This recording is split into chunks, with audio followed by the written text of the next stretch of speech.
Épître de Paul aux Romains, chapitre 2.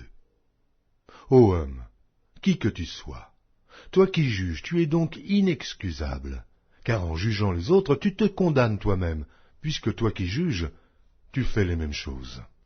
Nous savons en effet que le jugement de Dieu contre ceux qui commettent de telles choses est selon la vérité. Et penses-tu, ô homme, toi qui juges ceux qui commettent de telles choses et qui les fais, que tu échapperas au jugement de Dieu?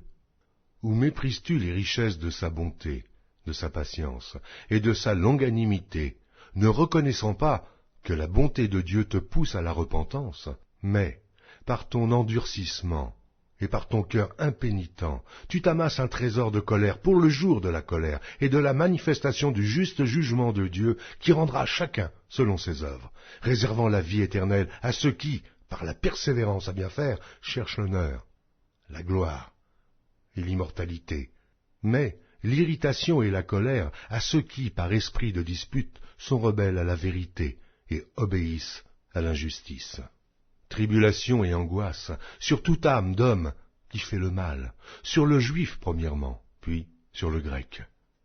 Gloire, honneur et paix pour quiconque fait le bien, pour le juif premièrement, puis pour le grec. Car devant Dieu, il n'y a point acception de personne. Tous ceux qui ont péché sans la loi périront aussi sans la loi, et tous ceux qui ont péché avec la loi seront jugés par la loi. Ce ne sont pas, en effet, ceux qui écoutent la loi qui sont justes devant Dieu, mais ce sont ceux qui la mettent en pratique qui seront justifiés. Quand les païens qui n'ont point la loi font naturellement ce que prescrit la loi, ils sont, eux, qui n'ont point la loi, une loi pour eux-mêmes. Ils montrent que l'œuvre de la loi est écrite dans leur cœur, leur conscience en rendant témoignage, et leurs pensées s'accusant ou se défendant tour à tour. Ce qui paraîtra au jour où, selon mon évangile, Dieu jugera par Jésus-Christ les actions secrètes des hommes. Toi qui te donnes le nom de juif, qui te repose sur la loi, qui te glorifie de Dieu, qui connais sa volonté, qui apprécie la différence des choses, étant instruit par la loi, toi, qui te flatte d'être le conducteur des aveugles, la lumière de ceux qui sont dans les ténèbres, le docteur des insensés, le maître des ignorants, parce que tu as dans la loi la règle de la science et de la vérité.